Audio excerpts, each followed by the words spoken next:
All right, here it is, season 5 of Football Focus Weekly. Somehow we have made it this far. I don't know how. Because when we started doing this, it was just kind of like to see,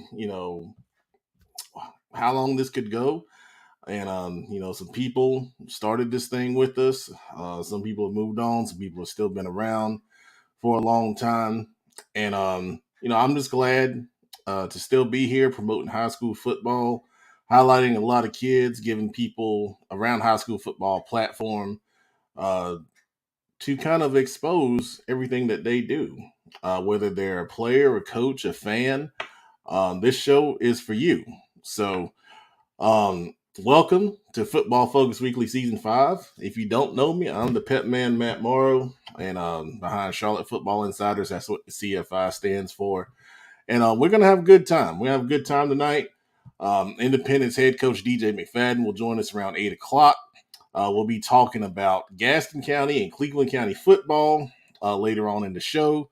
I have some Pet Man predictions. I have to say Pet Man so everybody knows who to yell at after I do these predictions. And they go out there and, people start saying, I don't know what I'm talking about. But it's year 5. I'm used to it. So we're going to run the season 5 intro and we'll be right back in about 2 minutes. Here we go.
Well, rule number 1, for as long as I have been able to drive a car, I'm getting pretty old, has been never pass a Bojangles without stopping to get something to eat. I'm slamming these adult league referees. God, oh. Well, dang, y'all just took my slime, because I was going to slime Coach Dillon. Because let me tell y'all about this cat. Well, I think I got to go with sliming who's ever running these stupid robo-dollars and group callers.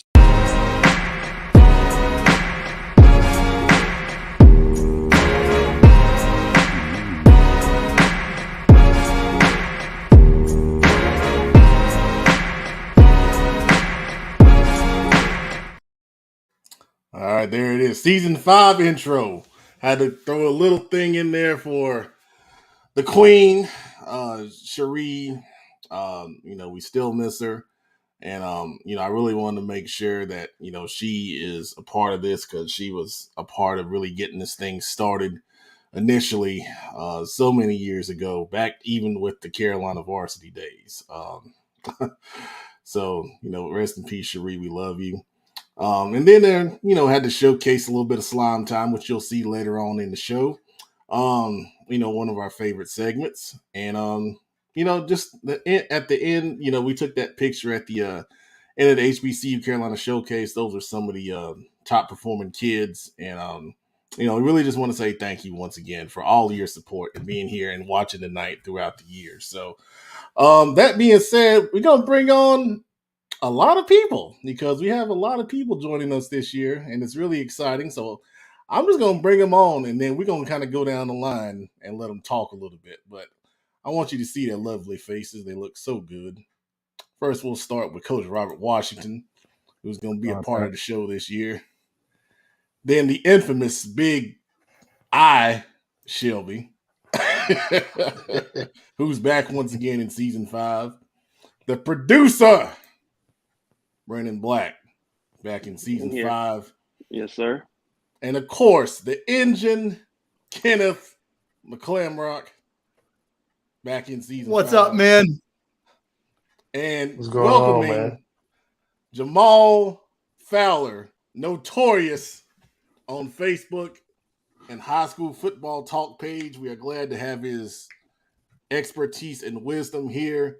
And we still have other people that will be joining the show throughout season 5. But gentlemen, how are we doing tonight? Doing good. I appreciate you. Good to meet y'all fellas, man. Doing good. Right, Doing we'll good. go with Jamal first. I think everybody kind of knows everyone else here. But Jamal, talk to us a little bit about yourself, man. Well, Jamal Fowler. I'm from right here in Winston-Salem, North Carolina. I've been a big high school football fan since I was about 10 years old, and never really thought about it. But I guess you could say I was a studier of high school football ever since that time. So ever since I've been doing my thing on Facebook, everybody always want to call me the guru. I've never dubbed myself that, but I just love North Carolina high school football, man. I keep up with it all around the state. So I'm here. I guess I caught the eye of the pep man, and he invited me to the show. So I'm here, looking forward to the fellowship and more knowledge. And I appreciate y'all. Absolutely, man. You caught a lot of eyes. And full disclosure, the engine, Kenneth McClamrock, alerted me to you and everything you were posting on the Facebook page. And I looked at it and I said, I need to ask this guy about coming on. This guy knows a lot about high school football. So we're glad to have you. Engine, what you been up to, man?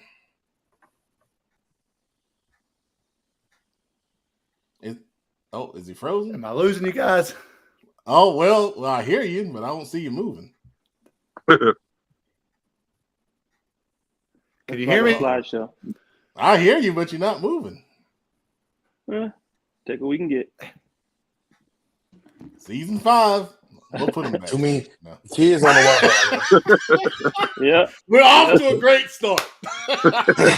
Got the boys on the Wi-Fi playing the game, man. They must be on Fortnite. They must be in the middle of a intense Fortnite match. Producer, how you been, man? Pretty good. Feels good to be back. You know, had a pretty long break here, but pretty good.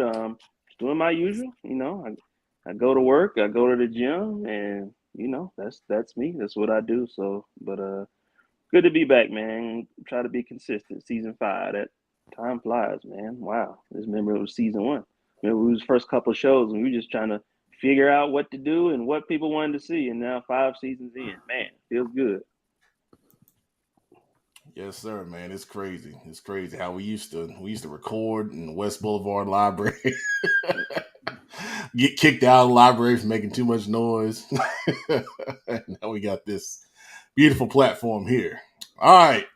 Big I Shelby, you got to explain yourself, man. Some people don't know what's going on over there. Well, yeah, man. I transitioned to the Independence High School in Charlotte, man, working with Coach DJ Mcfadden and Coach DJ Rankin. Made the move in January, kind of hit the ground running. Didn't have really a lot of time to adjust, hit the ground running. And I feel like right now it's one of the best decisions I ever made, man, being able to come be a part of one of the most historic schools in the state, arguably the nation, with the run that they went on from 2000 to 2007, 2008. So, yeah, that's all I've been doing, just transitioning, man, working, keeping my head down, just grinding, trying to make a name for myself out here and Charlotte football and just continuing to grow as a person and even more as a coach. Yes, sir. Well said, man. And all the guys, that have been here with you, man, I got to say on behalf of everybody, we're proud of you. You're doing an amazing job, and I know you're going to bring a lot to the big guy on that defensive side of football. All right. Last but certainly not least, a head coach on the show. Has that happened before? As a host, I don't know about a host. I don't know. This might be the first head coach to ever join a show, man. Now they got Washington. Robert Washington setting trends, man. I appreciate it. I appreciate the love, Pat. Appreciate you having me up here. Can't wait for some good football. There's no better season than football season, so I'm getting anxious, man. I mean, We've been working hard, and I know other coaches up here could tell you, man, we can't wait to that first game, man. So everything we're doing right now is work towards our first game. My boys been working real hard, man, head down and just working. So appreciate you having me on the show, Pep. Look forward to this season. I appreciate you setting trends and here the first head coach to be on a football show, man. That's good stuff, man. No, Pep, I ain't gonna say no names, but what? It's other ones that's out there. There's another show? What other show? I don't think there's anher show. Oh, my bad. It's not. Yeah, my bad. Yeah, I don't know what that's about. But anyway, we're gonna get a lot of that. Hey, trivia night. Hey, Brandon, we go out for wings. This trivia question right here. First head coach. There you go. Sounds good to me. I get that. We're gonna get that one right. Mm-hmm. Who is the first head coach ever to appear on a Charlotte high school football? And it's gonna be Robert White. Boom. Yeah. Question. I mean, what other answer could it be? All right, so it looks like the engine is back here with us. Engine. Well, it's been a rough 24 hours, Pat. We had a long swim meet last night. The boys killed it. It was in Monroe. We got home at 10:35, and the AC was broken in our house. They've been out here working on it. They got out here too late to get all the parts they need. So it's about 90 degrees inside my house. I was trying to go in the coolest room possible, which is the farthest from the Wi-Fi. But I'm back where the Wi-Fi is, and you guys might see me sweating here in a minute, man. It's getting warm in here. Well, I'm glad I didn't pay for the HD upgrade. Should have paid for it. We won't be able to see it in standard definition, so I think we all right. All right, so we got. Oh God. Well, first of all, glad to have all you guys here. A lot of football knowledge, but what really drives this show are the fans, and of course, the fans have something to say. So we got to talk about what the fans are saying. Karen Belt, one of our dedicated watchers. We're excited to see you back, Karen. She is a Big I supporter. What's up, Karen? I know she's excited. Yep, and then she gave you a welcome, Mr. Fowler. So there you go. How you doing, Miss Belt? Officially part of the family. Now, when they start hating on you, that's when you really feel some love. Oh, Pep, man, I'm used to it. Especially up here in Winston-Salem, I'm used to it, bro. Jason McNeely, what's up, Big Web? Hope all is well. So, what's up, McNeely, man? I told Jay, man, I'm proud of him, man. He got his first offer. I think maybe second offer. Told him I'm proud of him, man. Awesome. Good stuff. Terrence Laws, another dedicated watcher. Welcome back. It's good to see you, Terrence. Terrence, I saw you on the grill, man. You cooking some good stuff, man. I gotta get a plate. Send me a DM. Let me know how I can get a plate, man. I need some. Well, I don't need it, but I'm a food connoisseur, as you guys know. Quentin Chavis, showing Webb some love. There you go. Yeah, my boy Q out there coaching at Dula from Georgia, man. College teammates. Nice. Good stuff. Of course, one that was never here, but he's a part of the show. Hey, Joe was never here, but it's always here. Yep. That's a good way to put it. So, Coach Robert Washington, Sampson. Yeah, you know what? Hey, Joe, what's up? I don't know if y'all seen his Facebook post a couple weeks ago. Dude had a button-up shirt on. I said, Joe, you clean up well, man, because I'm always used to seeing Joe in a boggin. So I call him Boggin Joe. He's talking about your picture you posted, Coach. Black and white picture. Yeah. I said, good gracious. I said, he cleaned up well, though. Mm-hmm. So we'll have to call you Sampson for for Joe Hughes since he ain't Oh, here. shit. All right, Joe. Joe, it'd be good to see you, man. We're talking your area tonight, so you got the link. You can click it and come on. That'd be great. All right, Reggie Lee. Yes, we are back, Reggie. We are back. All right. Thank you guys for watching once again. Before Coach DJ comes on at 8 o'clock in about 10 minutes, I want to kind of go over the CFI Classic. We are back with the Jamboree. We didn't do it last year mainly because I got busy. I didn't really have time to set up anything with any schools. But the CFI Classic is back. We're going to have 4 scrimmage games, 1 half of football. So it's basically 2 20-minute quarters. The clock will run, pretty much the whole time except for the last 2 minutes of the second quarter. Game situations, of course, we'll have quick whistles on the quarterbacks.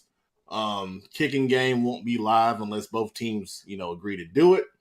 And then some other things going on, but we'll start it at 5:30 with Bessemer City going up against Hickory Grove.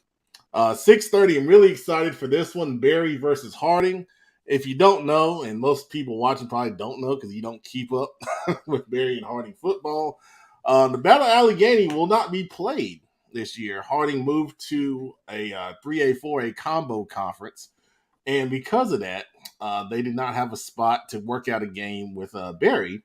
So we're able to kind of keep the Battle of Allegheny going with this matchup here in the CFI Classic. Both schools and teams are very excited once they learned that they were going to play each other in this. So expecting a good number of fans for that one.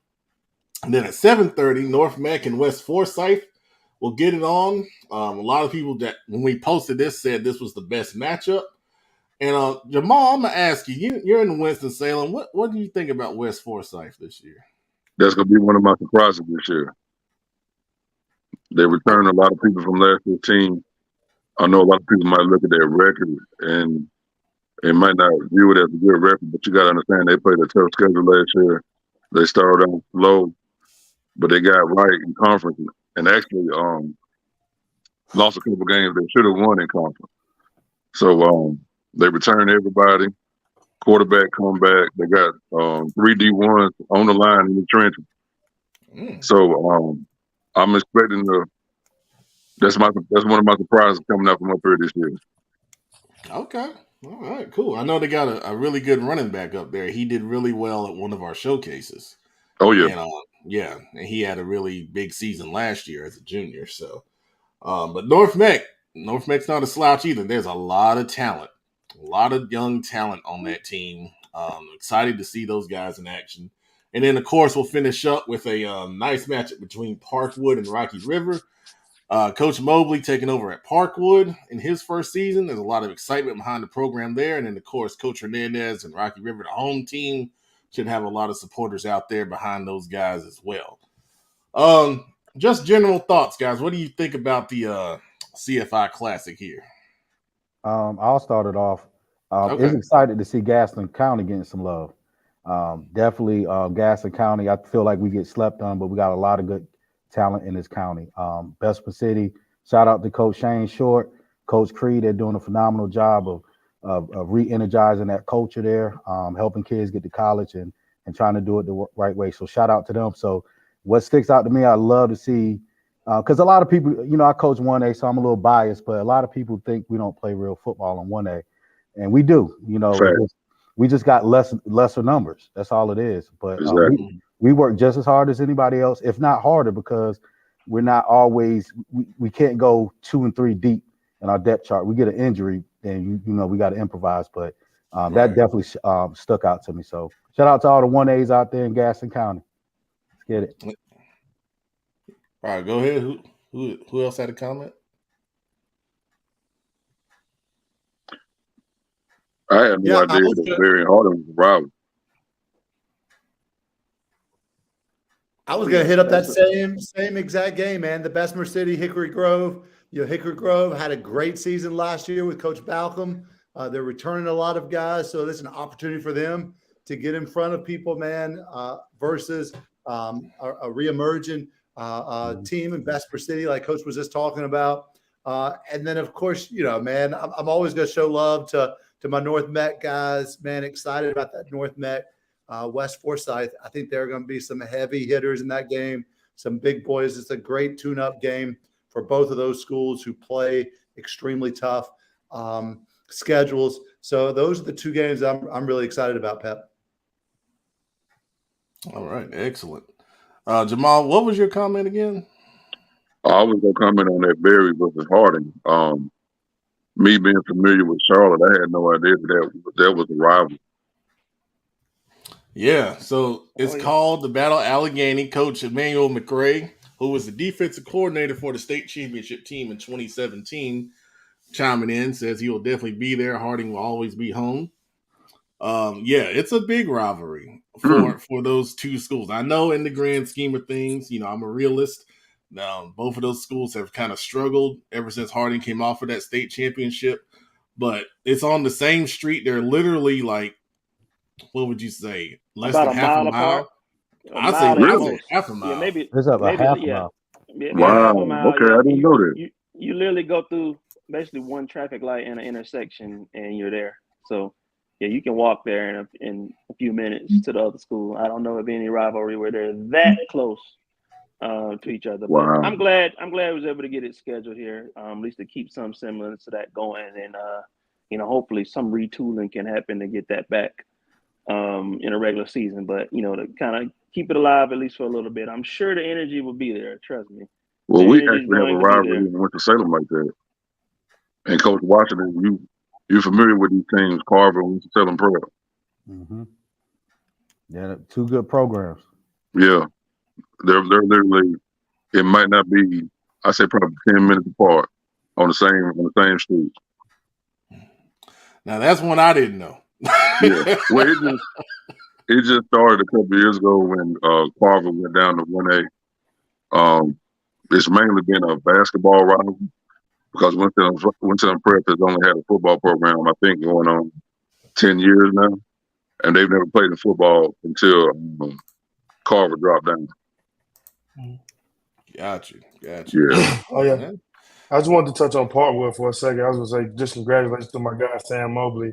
Yes. I graduated with his wife at Greensboro, so I've been knowing Sam for a good time period.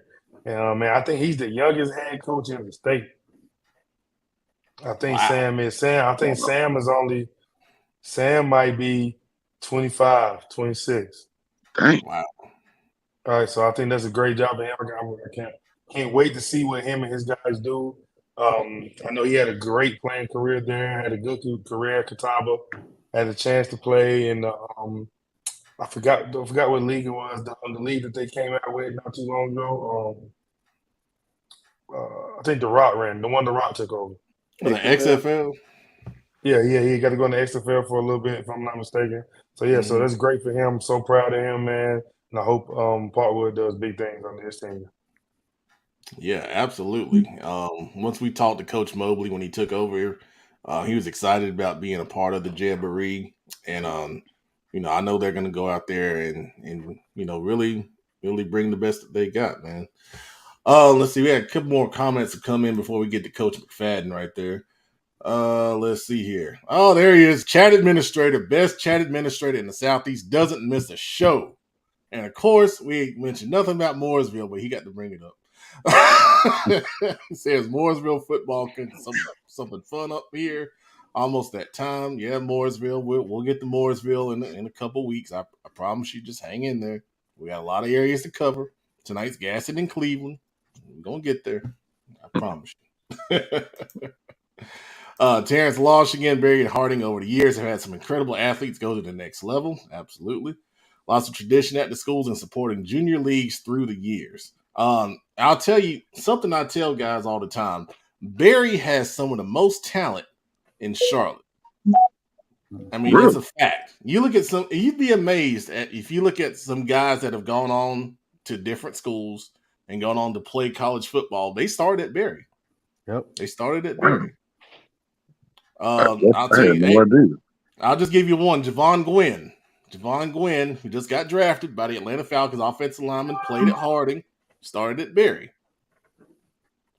played at South Carolina, talented young man. Now there's a million examples. Good God. You would be shocked. You would absolutely be shocked. So that's spot on right there, Terrence. All right. So I'm gonna put you guys in the background because it's time to bring on. The numbers are going up, and it's not because of us. Best man coach in the state, baby. Best man coach in the state. Oh well, I'll give you a chance to speak to him about that. We got the Independence Patriots head football coach DJ Mcfadden coming off a great year last year with the Patriots, and it looks like they're going to have another stellar season coming up this year. And I'm glad to bring him on the show tonight. Coach, how we doing? Hey, what's up, Pep, man? How you doing? Yeah, I'm doing great. Man. I'm glad you were able to take some time. I know it's a busy time for you guys over there at Independence. And, we're glad to have you on the season 5 premiere of Football Focus Weekly. But Coach, let's start with the big thing here. You guys have a Southwestern Conference Media Day coming up. Talk to us a little bit about that and what's kind of the focus of that event. I got the idea from our basketball coach, Preston Davis, when I first got there. Going into that second year, he did one for the basketball program, and pretty much, man, throughout the years of coaching here in Charlotte, one thing I've noticed is some of these kids, majority of these kids, they're not real good and experienced in front of a microphone. And also, too, there's good football played here in Charlotte. So we want to kind of give them that experience of, being able to talk in front of people. And how to conduct themselves in front of a camera, and then also too just kind of give the fans something to look forward to as we lead on to the season. Kids put in a lot of work, so we want to be able to kind of put them on a platform, put them on the stage right before the season kicks off. And I thought last year was a good event, the first go around, and this year kind of looking to kind of do the same thing, man. So excited for it, and hopefully we can keep this thing going on for years and years and years. But this year, last year we did it at our place, and I'm trying to, cycle through the school, so it's not like I'm always going to have it at Indy.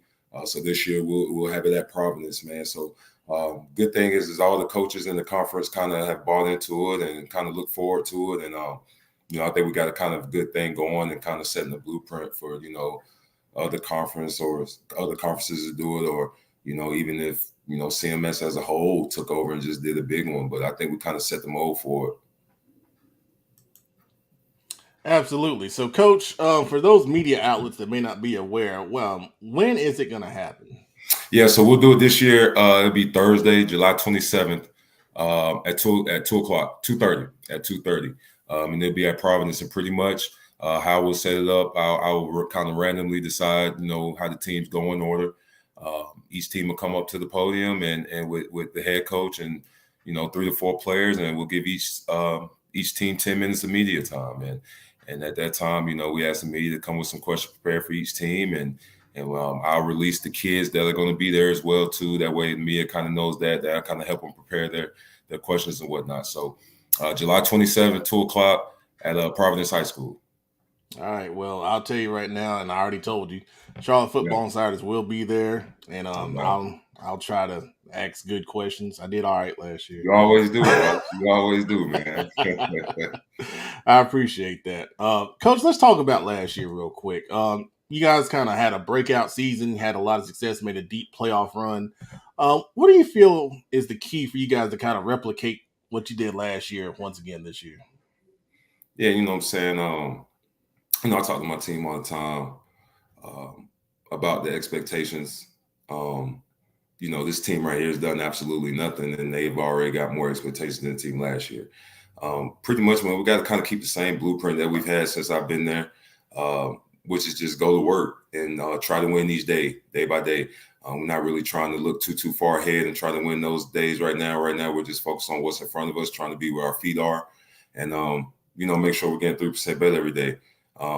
Also understand too, last year, a lot of things went right for us. We kind of had the perfect motto going into the season would be the change. And, we had some injuries early on and we were able to get guys back in week 7. And, we were able to go the whole season without any injury. So a lot of things went right our way. But, that was a special group we had last year just based off the leadership and the work. So, we're still trying to figure out, exactly who our leaders are this year.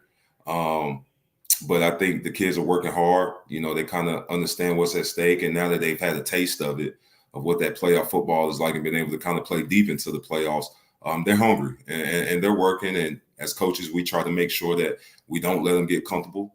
I try to make sure I don't let nobody in the program get comfortable. So, yeah, man, just the same blueprint we've had, which is just worry about us, keep our head down and make sure we try to win each day. That's well said, Coach. That's well said. One of the things that I see from you on social media that I love is you advocate for your kids, and I wish all coaches would see the importance of that and just kind of emulate what you do. And one of the kids that you really emulate for is your quarterback, Justin Little. Talk about his improvement this offseason and how far can he really go as far as his kind of ceiling as a football player? Yeah, I mean, Justin works his tail off. He does everything we ask him to do off the field, in the classroom, in the weight room. And then, his play, I thought he had a great sophomore season for what it was. I think he's had a great offseason this year. Same thing with him. Now I think the next step for Justin is really starting to really truly become the leader of this football team and be able to lead this locker room. That's the next step in his maturation.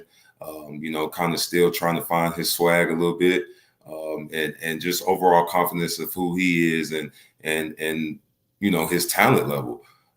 But he's had a great offseason. He's progressed and he's going to keep progressing. And, I'm a quarterback guy, so I'm always going to keep the pressure on him as far as not getting complacent. But he's one of those kids to where you don't really have to say that to him too much. Because he has his own goals and he has his own challenges that he puts before himself, whether that be, the knock on his height or, whether that be other guys around the city that, he's competing with indirectly. He can kind of get himself motivated and I just kind of give him that extra push. But he's been great, man. He's been everything, we ask him to do. And, be interesting to see how he, comes out this season. We got a tough schedule this year. So a lot of questions going to be answered about him this year. Absolutely. He's an impressive young man. I know you put a lot on him in that offense, and he executes it at a high level. So yeah, you're doing a great job with him. Coach, we got some new guys on the panel this year. One of them is the first ever head coach to join the show, Robert Washington, and I'm bringing him on, and he's got a question for you. Hey, first, DJ, congratulations, brother. I God, watch you from afar, man. Like, yeah. Keep doing your thing, and I'm one of them older coaches, like rooting on the young talent, man. And you're doing an excellent job. Appreciate you, boss. No doubt. So, you earned a pair of all-state selections when you played at Independence, and you was part of a back-to-back state championship team.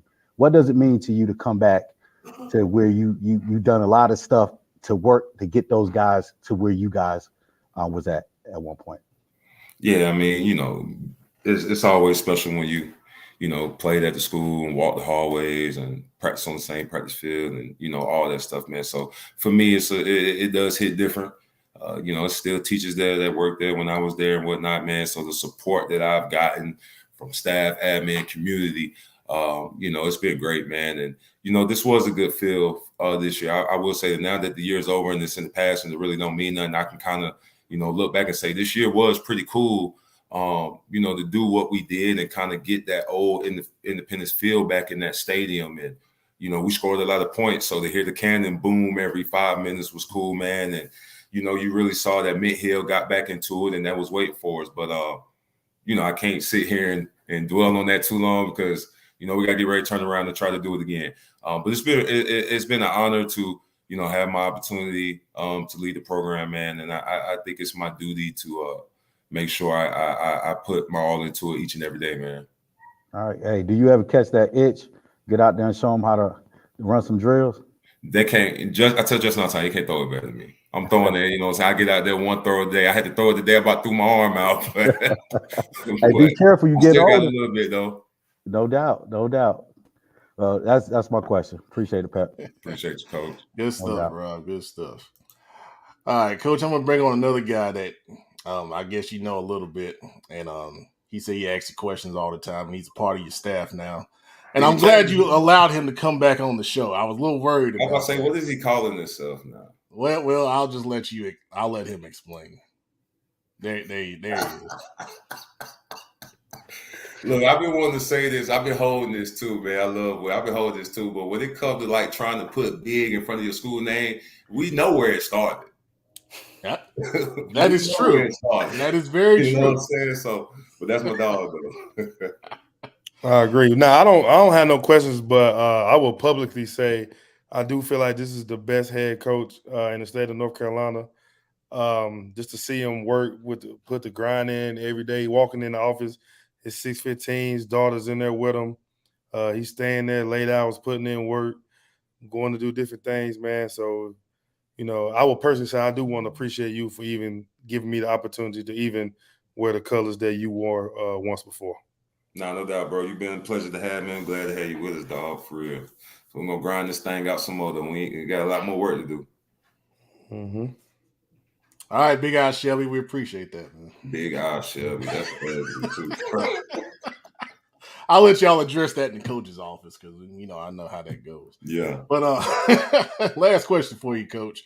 You talked about your quarterback Justin Little. So who are some other guys that really look good so far in the offseason and preseason for you? Yeah, we got everybody knows we got Quentin Reddish who's committed to VTech, and he's a big 22 nominee. He just did that whole deal today. So he's been a two-time all-conference player, been at the top of the conference in interception. So obviously we're gonna lean on him to make plays for us back there. We return our all-state DN, Caden Thomas. We return our will linebacker, Keegan Quigley, and then we got another young guy who played for us as a freshman last year, Dallas Brandon, who's kind of jumped on the scene this offseason. He's got 8 or 9 Power 5 offers right now. He's moving the mic, and he's looked great this offseason. So very excited to see how he's going to play. And we got some other guys that have that on that defensive side of the ball, some young guys that we're going to be looking forward to step up and play. Offensive side of the ball, you got Justin, and I think we got about 3 or 4 backs that can really get the job done, kind of like the same deal we had last year. And our tight end, Will Brown, is back, and you guys know him very well. So really leaning on him to get things done. And Jamari Parker anchors us up front. Got some young receivers that we're going to be looking, to step up and make some plays for us, which they've been looking good so far this summer. So, a lot of guys that we kind of know what we're going to expect, and still some questions on some guys as far as what they're going to do. We see the talent every day, but, you don't know until they get out there and get it done. So, but for right now, those are the names of the guys that, pretty much everybody knows. And then hopefully some young guys can step up and start to make some names for themselves. All right, very good. A lot of talent on that Independence roster. Some guys I wrote about on Prep Red Zone. Coach, once again, I appreciate the time with us, man. And, we wish you guys the best of luck as you get ready to get started this year. And then that big week 1 game down at the stadium against Mallard Creek. Yeah, man. I appreciate you guys, man. CFI, appreciate everything you do. And we'll see y'all at Media Day. Yes, sir. I'll be there, man. I appreciate you, Matt. All right. Thanks, Coach. All right. That was Independence head coach DJ Mcfadden. One of the best young coaches in the state of North Carolina. Absolutely. Some great comments here. First of all, Mizzle's back. We love Mizzle. Mizzle, football's back. Keep going, DJ. Proud of you, bro. Mizzle does a great job in basketball. He said they're also going to do a media day in basketball. So, chat administrator, there you go. Some Mooresville basketball for you. Y'all always got to get some Mooresville stuff at every show. Karen Bilk, DJ, one of the hardest working, best coaches in North Carolina. Absolutely. Danny Morgan, always Big Shelby. Oh, well, I think DJ said Big I was first. Big Shelby or Big I Shelby, what you got to say? Which side you on? Oh, man, I'm on the Shelby always to be home, man, but I'm on Independence right now, man. So, just to clear up the name, last year when I started on the show, they gave me the name Big Shelby, right? I made the transition to Independence. No, you put that name in yourself. I put that name in there, from what a lot of guys, a lot of people in the community, or just being funny. I didn't originate Big Shelby, but I'm one of the guys that ran with it, made it popular. I made the transition to the Big I, Big I, Independence, man. So I just kept the stage name Big Shelby instead of a regular I. It's Independence I. But I'm where my feet are at, so I'm rocking with the Big I, baby. All right, thank you for that. Okay, that was enough of that.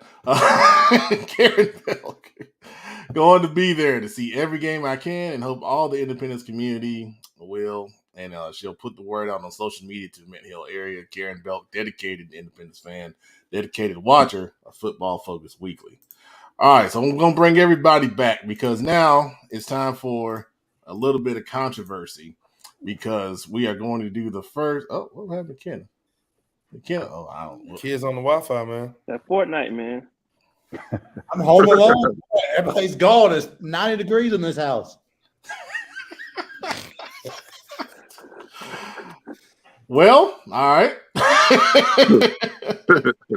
We're getting ready to talk a little bit of Gaston County football. And we know Gaston County has a lot of talent and a lot of good football teams. And we're going to get into it. And we're going to talk. Well, I'm going to present my predictions, county rankings, and players to watch, and then conference predictions. So it's going to get a little squirrely here. We all know Pat Man's always wrong. Oh, I got to get the email address up. You know, I'm going to tell you something. I checked that email address for the first time in 6 months, and there was like 5 emails in there. I forgot to tell y'all that, man. That's crazy. You ain't made it There were popular some enough upset yet, people, man. Oh, my gosh.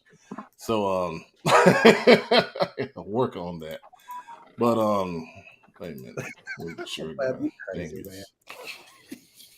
my thing's right here. Okay. All right. It's true, though.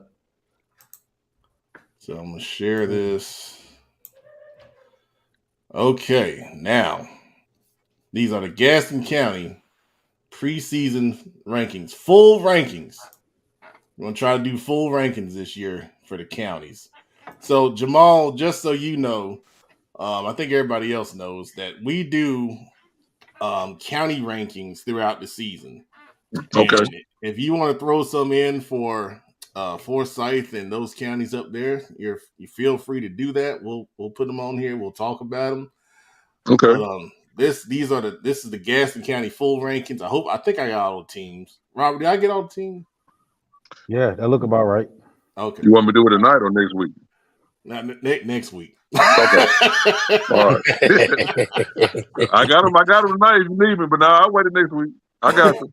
Well, we want to put them on the graphic so everybody can see them, and then they can roast you on social media. So we got to give time for that to happen. But anyways, so this is Pep Man's Gaston County ranking. So number 1 right now, we got South Point, Ashbrook, East Gaston, Mountain Island, Hunter Huss, Forest View, Stuart Kramer, Bessemer City, North Gaston, Cherryville, and Highland Tech as 1 through 11 there.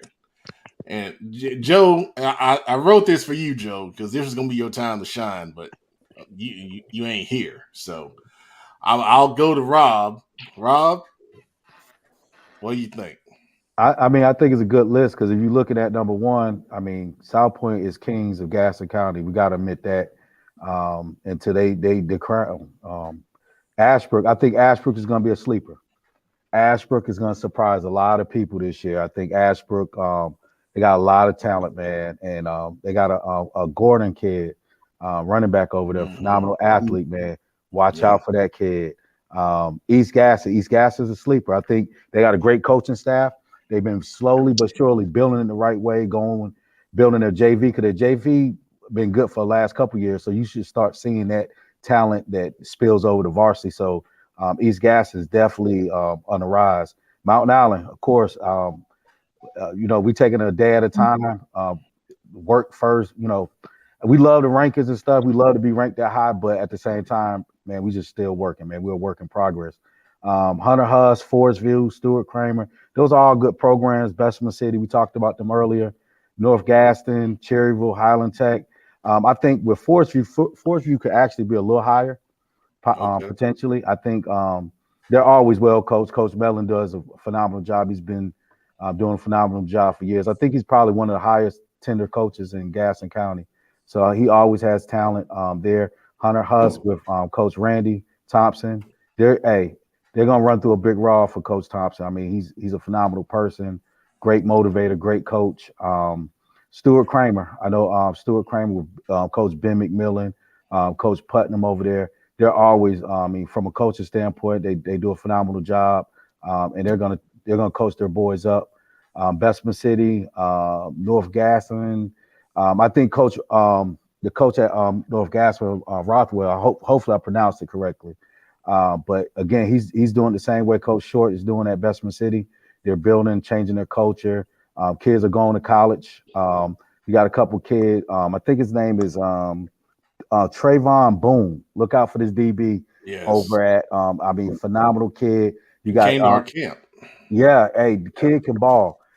Journey Lattimore, Preston Torrance.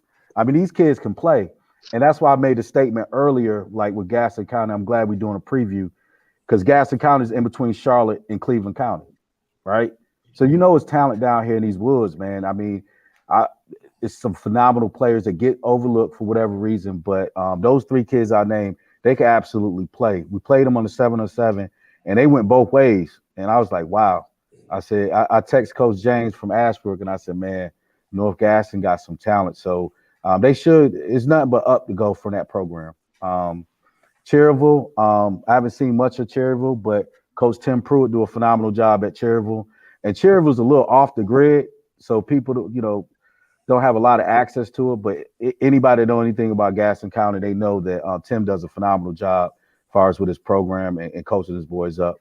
Highland Tech, they've been up the last couple of years. I know they got a new coach down there, so we're wishing them the best of luck. But once we start talking about Pep, can we talk about some players in the county? Oh, that's next. Okay. Yep, that's next. I definitely want to talk about some players in our county. Okay. Anybody else want to weigh in on the rankings here? Pep Man's rankings. I should have put my That's name. about it. I'm sorry. From my knowledge, that's about it. Yeah. I like to I like the list for the most part. I'll probably move a couple people up and down, but I do think I think Ashbrook is going to shock a lot of people this year. They flying below the radar. They're not really posting anything. Coach Darius James, my guy. Coach Zeke, my guy. Man, I know they're over there working. And I know that this would be bulletin board material for them because they do. Because I know their expectations and what they feel like they can be, and I know that those kids will be better than they were last year. I know. I think Ashford is going to surprise a lot of people this year. I think they'll have a couple, and not in their eyes, upsets in their eyes because they feel like, and rightfully so, they feel like they can compete with everybody. But I think a lot of people will have them upsetting a lot of teams on their conference schedule. Well said. Well said. Anybody else want to weigh in on the rankings? It's about like I said, to my knowledge, it's about right there. Man. Well, I'm sure social media will humble me. Reggie Daniel says, quit being humble, Coach Washington. Well. Hey, one day at a time, one practice at a time. We're a work in progress. All right. So there's some players to watch, and of course, we can weigh in with some others. I tried to get one from every team in the ranking there. Quarterback Patrick Blee from South Point. Of course, South Point runs that red bone option, and of course, if you got to have a quarterback, to run that thing really well, and he's pretty talented. They said he might be able to throw it a little bit more, which is interesting because usually with South Point, the only time they throw it. That the same quarterback that ran on Daly last year in the playoffs. I believe so. Okay. 6'1", 195. Now if South Point could throw it more, then you might be talking about a state championship team. They can keep people honest with loading up the box against that run. That's going to be really interesting. The big offensive lineman Trent Mitchell from Ashbrook. I could have went a lot of ways there. I know, Rob, you got some other names you want to share on them, but he just committed to NC State. Really, really good size. We was like 6'4", around 300 pounds, really moves well. Trenton Sherrill from East Gaston came to our camp. We came to the HBCU camp, came to the summer showcase. Yes. Ken, what'd you like about him? Well, I mean, Pep, he's what, 6'4", 6'5", great feet. He's got good athleticism. Love the way the ball came off of his hand. He just carries himself like he knows he's the ish. You know what I mean? And that's what you look for in a quarterback. The quarterback that you can tell, man, he's just free flowing. Nothing shakes him. He's out there. He's having a good time. He's got that swag about him. I enjoyed watching him. I think he's a quarterback to look out for. Yeah, definitely. I know just from coaching against them that year, really the years this year, but the year they had when they, I think it might have been his sophomore season when they had the real good running back. He's one of the main reasons why you wasn't able to necessarily just solely focus in on the running back they had. He throws dimes, man. They had a lot of talent that year. I'm willing to see the progression he's made since then. Because this year, I think going into his senior year, a lot more is going to be on him. I know he's a two sport guy. I know possibly three. I know he's real good at basketball too. He's a very vocal leader. He leads by example. Yeah, man. I really like the Cheryl kid. Yeah, well, that's the game y'all played him twice that year. You played him in conference, and you played him in the playoff. Y'all left. Yes, the game y'all left. Yeah. He's still mentioning that, man. You had it in hand, man. You had it in hand.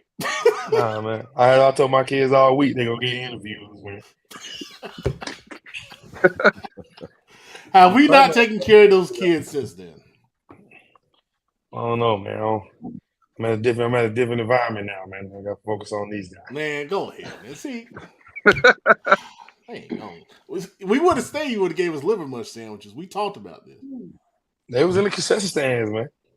The line was too long. That's how good they were. Anyway, all right. So, Coach Rob, talk to us about Reggie Daniel. He's a special young man, isn't he? Hey, remember the name. I'm telling y'all, this kid, one of the best kids in the States. I know it sounds like it's biased because that's one of my guys. But you talking about 6'3", about 175. He's been adding muscle, been adding weight. Phenomenal kid, comes from a great family. But what's more impressive about Reg, he's not just a good athlete, he's also a good kid. Good character kid, man. He does it the right way. He works hard. And I think he's gonna be one of those players that's gonna blow up this year. People kind of slept on him last year. We had an okay season last year, but so he didn't get the press and pub that he deserved. But watch out this year. He shouldn't be no secret to someone, but phenomenal kid, man. Best kid in the state. Awesome. And I get to see him in person because don't y'all come to Carver this year, Coach? Yeah, we do. Okay. Yep. I get to see him in person. And call his name out. Awesome. Darius Headley from Hunter Huss. He was the running back MVP at the HBCU Carolina Showcase. Has been doing a lot for that program over the past few years. I'm excited to see him in his senior year. I think he's a little overlooked, to be honest with you, from a recruiting standpoint. Isaiah Johnson was one of the top receivers at the summer showcase. Really good slot guy for Stuart Kramer. Quarterback Justin Rockmore, who graduated last year, he was one of their main targets. And so he puts up a lot of numbers. It's really productive. Coach Rob, you mentioned JT Lattimore from North Gaston, really talented DB prospect, really long, good speed. I think he's a little bit of a hidden gem. Andron Patterson from Cherryville does a lot for that program. Kind of the same with Micah Hinton at Highland Tech. Mason Chastain, I reached out to Coach Short. I said, who do you want to highlight? Talking about Gaston County tonight. And let me quote what he said about Mason Chastain. First of all, he's a 3-time all-conference player. That means he was all-conference as a freshman. You know how hard that is to do? When I was a freshman, I couldn't even put my pads on right. This guy's making all-conference. That's crazy. That is crazy. So let me get this exact quote. So he said, Mason Chastain is expecting a monster year at linebacker, led conference in tackles last year. Awesome stuff, man. And then the running back, Christian Holland from Forest View, was one of the better running backs at the HBCU Carolina Showcase. Forest View runs the ball. They're very traditional. So he will have a big load on his shoulders for sure. Hey, shout out to Mo Neal. He's been working with those running backs down there at Forest View. So that's one of the kids he's been working with. Shout out to Mo. Awesome. Coach, you had some more guys you wanted to highlight from Gaston County? Yeah, I got my list together. So obviously you got Right. Trent Mitchell from Ashbrook. You got J.J. Gordon, a 2025 athlete. He could play every position, man. He did everything last year. He played at North Gaston, but I mean, all positions. The kid can play. Now he's at Ashbrook. You got Jameer Fox running back there. He has 2 offers, and also you got J.J. younger brother. I think this is the Gordon that people kind of sleep on is Caleb Gordon. He's been a two. He started last year as a ninth grader, so he's a big time linebacker. So look out for Caleb Gordon. Obviously North Gaston. I talked about Preston Torrance, Journey Lattimore, Trevin Boone, and then at Hunter Huss you got the quarterback, quarterback Brown. Kid can play, man. Gene Neely. Now Gene Neely is a kid that. I mean, he's really, from little league to middle school, he's been doing it the right way. Kid can absolutely play, man. So look out for Gene Neely, 2-time All-Conference, All-Gazette player. And then you got DeMonte Duff, 2025 wide receiver, free safety. Z-Man Gladden also has an offer from UNC Charlotte. So we got a lot of talent in Gaston County. Forest View, you got Christian Holland, Stuart Kramer, you got Christopher Worster, linebacker, all-conference kid there. South Point's, you got the kid Chance, 2025 linebacker. So I'm real excited about the football in Gaston County. I think we're heading up. A lot of our kids are getting more exposure. Coach Darius James is doing a phenomenal job of promoting his players, getting them out there, getting them the attention they deserve, because for whatever reason, sometimes they don't think we play football in Gaston County, and we absolutely do. It's just some of our kids are hidden gems in different areas. You look at Cherryville and Bessemer City, they're kind of off the grid. You come down 85, kind of like easy access schools, but we got some good players down here, and shout out to all the coaches in Gaston County. But I want to echo that big Shelby or Big I, little cuz or big cuz. I want to echo that, what you said about Coach James and Coach Zeke. I mean, I can't say enough about those gentlemen, man. I've been watching them this offseason, and they've been grinding. And you see coaching staffs, and teams are going to be good by the work the coaches put in the offseason. Every camp, every clinic that we've been at, I've run into Coach James, I've run into Zeke, pen and pad in hand, and they just been grinding. So it's not going to be a surprise to the people that know the year that Ashbrook is about to put on. So excellent stuff. I'm about to look up some of those guys you named. I thought I knew a lot of kids. I don't know enough. They're out there. They're everywhere. I'm missing some kids. And matter of fact, let me take this opportunity to highlight some of my kids, if you don't mind. Go ahead. Obviously, you got Reggie Daniels, you got Thomas Lovin.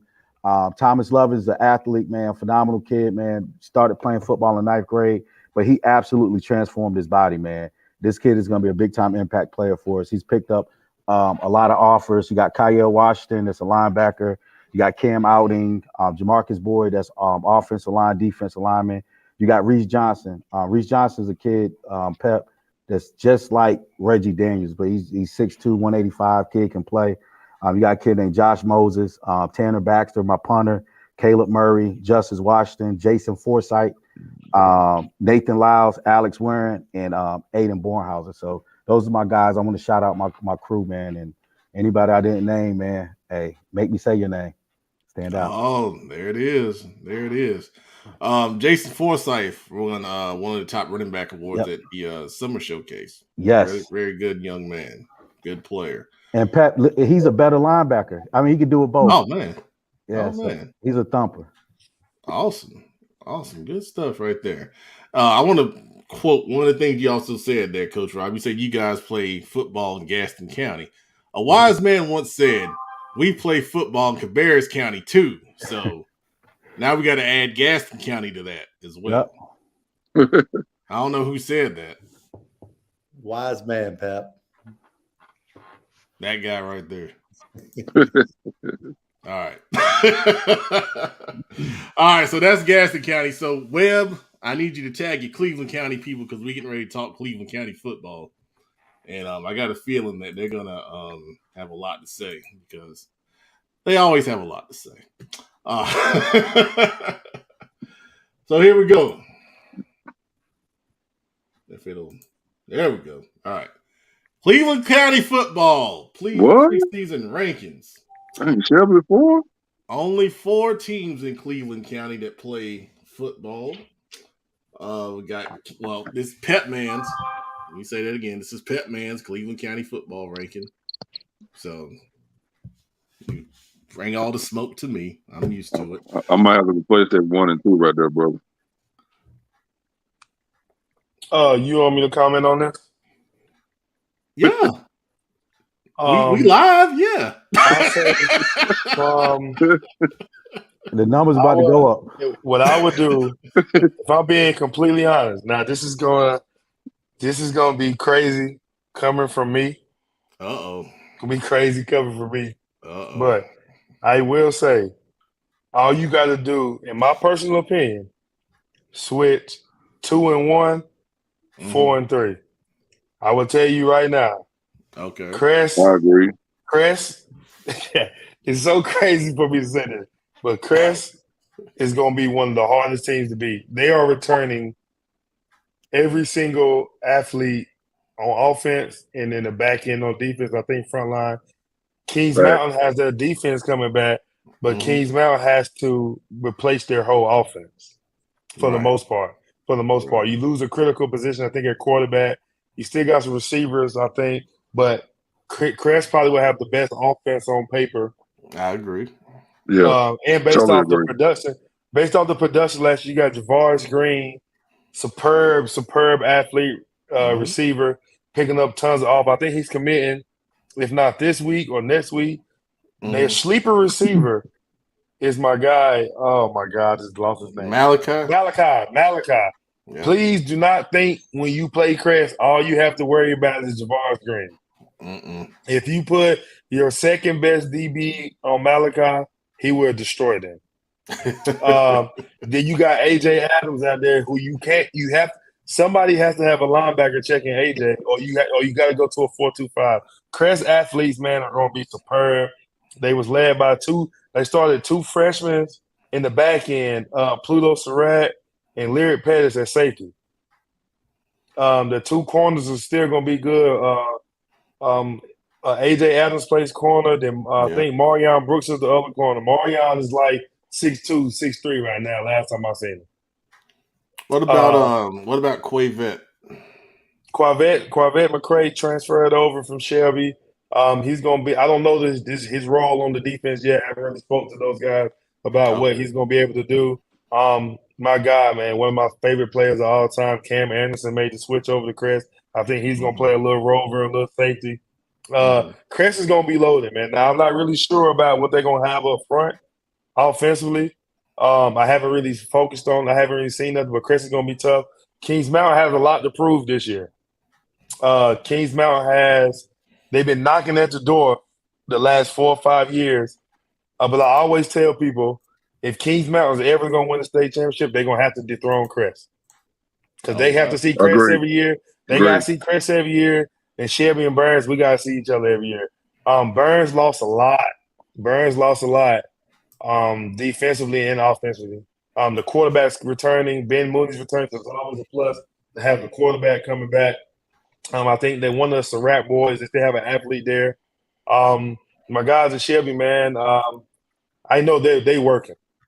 Last year wasn't the year that we wanted to have. But this year, I can tell you now, since January, really since the season's over with, those guys, a lot of guys, they've been working. They've been trying to – we understand that they understand that the targets on their back is bigger than it ever was. It's a lot of guys at Shelby. If you haven't seen Big Baby, Jayden Pierce, he's done shredded 20, 30 pounds. So he's ready to go. You got my guy, Eli Falls, ready to emerge as one of the top receivers in the state. He's been working. Obviously, Isaiah Bridges coming back. He's ready to even though he missed the last 2 games, he's ready to set the county on fire, state on fire. Let's hold off on the players. Okay, but even still, I know from the coaches and players, they understand what's at stake. They've been working, but I think it's going to be Crest, Kings Mountain, Shelby, Burns.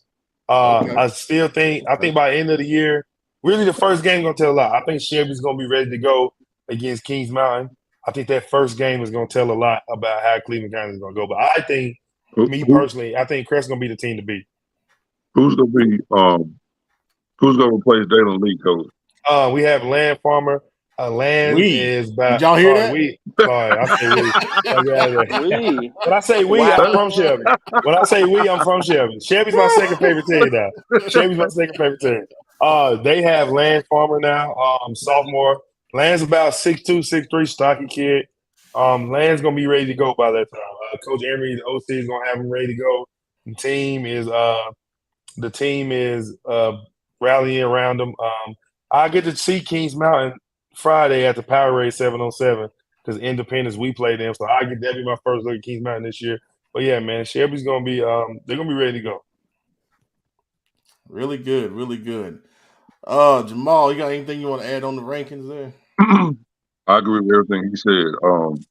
I seen Chris in person in the playoffs last year when it came to Oak Grove, and of course, a couple of regulars that be on the high school talk page. I met in person, and they gave me the breakdown of the whole team. And as far as the line, I think the whole line comes back too. So yeah, I agree with Coach. Chris is one, and Chris might be that team to win the state this year for A. I think for Cleveland County football this year, I think for the first time or one time, everybody question mark is what they're gonna have up front as a whole, whether it's the 4D lineman or 5-0 lineman. Now, athlete for athlete is gonna be some of the best football you see out there in Cleveland County this year. Athlete for athlete. I think up front is gonna be the questions marks for everybody on both sides of the ball about how many guys that we're gonna have. So I'm gonna tell you right now, Webb, that's why I got Kings Mountain number one. I feel like their defensive line is that good. Yeah, coming back on paper, I think Kings Mountain only lost AJ Richardson up front on the D line, but I will say that was their alpha, that was their leader. So it's gonna be I want to see who's gonna take over that leadership role for them up front. But I know you're gonna highlight the guys. They still got guys coming back. They got a lot of good defensive pieces coming back. But so they only really lost, I think, maybe 3 or 4 people that played, that actually started out of that offensive defense. So on paper, them and Crest are gonna have the most returning starters. Absolutely. Comments are interesting. Before we go to highlighting players, let me see here. Cameron Falls obviously does not agree. That's okay. Danny Morgan says no liver mush for Pep. That's all right. I don't need it, and I'm used to it. Jason McNeely does not agree. I kind of figured that was coming. Brian Dock says swap Kings Mountain and Chris, please. All right. Let's see here. So Cameron Falls also agrees with your assessment of Chris Webb. Said they're going to be tough. I agree. I mean, I think this is, you can say this is the best football county in the state. I mean, you really can't say that because I think all 4 of these teams are playoff teams. And I think they're just gonna beat each other up like they always do. Craymon Generette says Chris' running game will be much improved this year as well. Now, if they got a running game to match what Taylor Husky does at the passing game with Various Green, Malachi Addison, and AJ Adams and those guys, that's gonna be really, really dynamic right there for sure. Let's take a look at some players here for Cleveland County. I only got 4 because we only got 4 teams, but I'll let you guys weigh in with some that you have. So, of course, defensive lineman Curtis Simpson committed to North Carolina from Kings Mountain. Really, really dynamic edge player. Really rushes the passer really well. Had a breakout season last year. Webb, you just talked about Javarius Green, who has a ton of offers from Power 5 schools. Quarterback Ben Mooney from Burns just committed to Gardner Webb. Talented young man there. Took them deep in the playoffs, the state semifinals last year. And then Webb, you mentioned Eli Falls from Shelby, 6'3" receiver, very talented. He was one of the best receivers at the HBCU Carolina Showcase we had back in April. Who are some other guys we can look out for now? For Kings Mountain, off top, you got Curtis Simpson, Jason Melton. I think it's Isaiah Smith. I think that's his first name, but Smith. Who else you got over there, Kings Mountain? Kings Mountain got a ton of guys. They have it's 2 brothers. I think one brother's gonna start quarterback this year. The other one's gonna be the defense. Armstrong The Armstrong guy, the Oh, Armstrong yeah. kid that plays Oh, D yeah. line, Yeah. he's gonna be good. They got a transfer coming in, Kamari House. He playing corner. Those guys I can name off top. From Crest, you got Javari Green, Pluto Sarag, Lyric Pettis, AJ Adams, Malachi Hanson, Tater Husky. Um, just a couple, Marion Brooks, just all those guys, just pure athletes. You got Cam Anderson who came in to help, Quavette McCray, Tristan Tate is going to help out the back end. The running back, can't think of the young kid's name.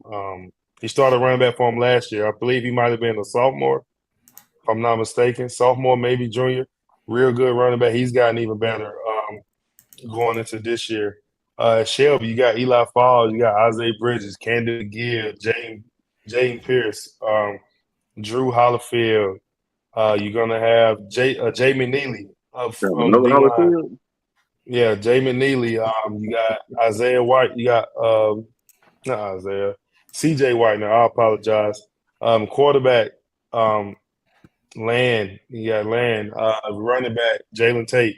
So it's gonna be a lot of guys in Chevy, man. Burns, I'm only familiar with Ben Mooney and the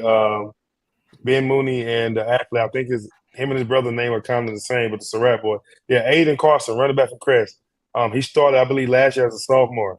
He was one of those young guys that started, might have been a freshman or sophomore, but he got better in every game as the year went on. It's a lot of talent down there in Cleveland County, man. I know we only got 4 schools, so people look down on what we do each and every year because our schedule is what our schedule is, man. We in a tough part of the state. Can't go play in the Charlotte Conference.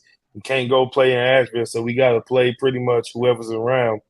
Kings Mountain and Crest gets the luxury of playing in Gaston County. I think maybe we can do that too at Shelby, or maybe just join the conferences again how it was at one point. Get all those heavy hitters back in there together. Then I think it is so. But yeah, but it'll be, man, I'm gonna be Shelby forever, man. Big Shelby's forever, always in my heart. So if I say we, I'm either speaking from a former player standpoint and a former coach standpoint. But yeah, but those guys, man, I think it'll be the season. It's gonna be a great season, athlete for athlete out there in Cleveland County. It's gonna be a lot of good football, especially those game one. I think it's Shelby Kings Mountain game one. Then I can't remember who. Oh, Crest Gaffney game one. So it's gonna be a lot to see down there that first week in Cleveland County. Hey, producer, you want to go to Shelby Kings Mountain week 1? Sounds good to me. You ain't gonna come to Indy Mallet Creek? I was just messing with you. All right, man. A lot of talent down there in Cleveland County for sure. A lot of talented kids. We had a good number of Kings Mountain kids at the HBCU Carolina Showcase. The young man Curry was the defensive line MVP. Impressive kid, really strong. We did the strongest man challenge. He held himself up in a push-up position for like 10 minutes. I mean, it was crazy. It was crazy. A lot of talent for those guys. And then I got to mention, I didn't mention it during the team segment, but Coach Bolton coming down there to be the offensive coordinator, I think that's a big win. I know, Webb, you mentioned some offensive concerns. I think they could possibly be even better than they were last year on offense. I think with having I think the thing, like with them, I think their defense will be good enough to carry them. But the offense is carry them until a certain point. I think the offense is gonna have to find ways to score because I think coming into this year, I think nobody's gonna be surprised that they're gonna try to run the ball. Everybody's gonna be prepared for it. So they're gonna have to prove that they're able to throw the football at Kings Mountain. I think week 1, I think that's what Shelby's gonna make them do. They're gonna try to make them show us you can throw the ball. And I think that's what teams are gonna have to do. Kings Mountain have gotten better, just grounding and pounding. I've seen that the last couple of years. They're grounding and pounding if they have to. But I think I really do think that Kings Mountain's gonna have to throw the ball if they're gonna have any type of success this year. Because they're gonna run into a team that look like them, and they're gonna force you to throw the ball. So I think first game is gonna be ready, man. Yeah, first game's gonna be good. With Kings Mountain and Shelby receivers, man, they're gonna be ready. They're gonna be special. It's a special group of kids, man. Special group of kids at receiver, and Kings Mountain has a special group of DBs. So it's It's gonna be action packed week 1. I think a lot of people are sleeping on Crest, man. Crest is not really talking. They're working head down to work. They know the expectations. Playing at Crest each and every year. They know the standard. It's championship or bust. Crest and Chevy. Nobody remembers the year if you just lose 2 games and don't bring the title home. That's how it is in Cleveland County. That's why the trash talk is the way it is. Why the pressure is the way it is. That's why our kids carry themselves the way they do in Cleveland County because of the standards of state championship or bust. And also piggyback on Crest. Crest had a major hire. I forgot. Crest had a major hire. D coordinator Coach Wilson coming from Kings Mountain. So that Kings Mountain Crest game will be even special. It's gonna be even special. It's gonna be a lot riding on that game. It's gonna be a lot riding that game. I think coming into that game, one team may be undefeated, one team may have one loss going into that game. It's gonna be. But I think that game potentially could be a battle of the undefeated. Awesome stuff, Big Eye Shelby. Awesome stuff, man. All right. Big South predictions. One of the Gaston County conferences mixed in with Cleveland. Oh. Whoa, Pat, boy, you tripping, boy. No, you might have to replace that. Put that 3 in 1.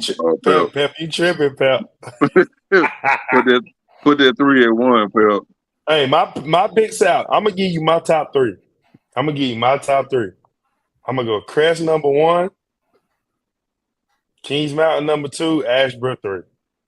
Oh, because if you watch the tape, if you able to watch any highlights last year, Ashbrook has knocked on them teams' door every single game.